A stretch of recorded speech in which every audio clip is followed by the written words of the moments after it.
There is a wonderful story in the Bible that depicts this beautifully, and that's Daniel in the lion's den. If you're familiar at all with the story, Daniel was a big muckety-muck under Darius, a Persian king.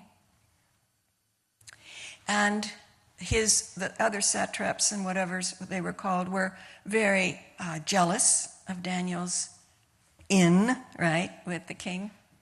And so they contrived to have the king make an order that everybody in the land had to follow, which was that they could only worship the king for 1 month. And they knew that would do Daniel in, which of course, Daniel says, I'm not going to worship Darius. There's only one God. I'm going to worship God. And his way of worshiping God was to stand at his window and pray. So when they did that, they hauled him through, before Darius, and they said, he's been praying to his God. You got to send him to the lion's den. And that's the last thing in the world Darius wanted to do. But he couldn't get out of it, so he said, all right, Daniel, this is your chance. Your God will need to protect you. Now that story has acted in the minds of many painters and artists throughout the times, but this is my favorite, absolute favorite painting, because you can see he is not giving those lions one thought. Some of the paintings that portray Daniel in the lion's den show him surrounded by the lions going, God, please, please, please save me. I totally disagree with that one. If he had shown any fear or attack thoughts, those lions would have had him in a minute.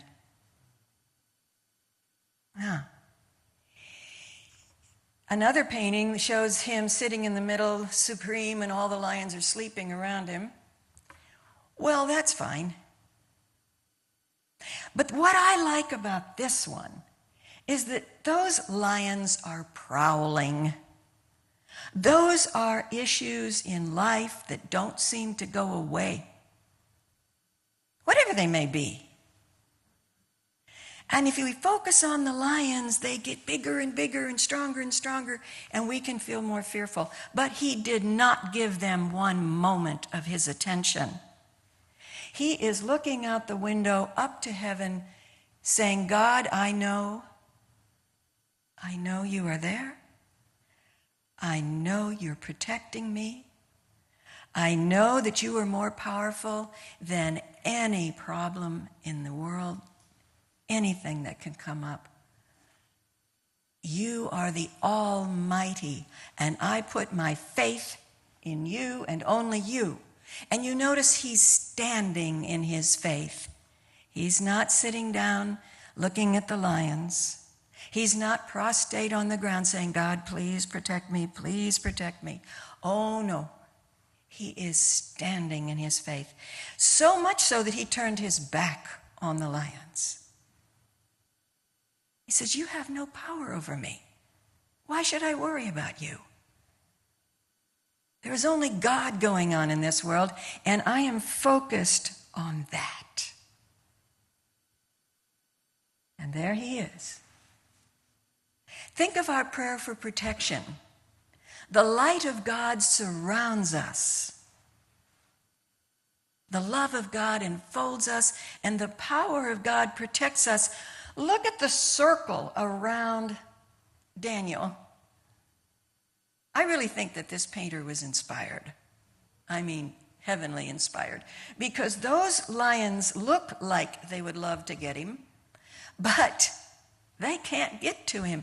There's a circle of energy around him. They're prowling, but he's untouchable. And he knows it. He has faith. That is the faith that I'm striving for. That is the faith that we can all have.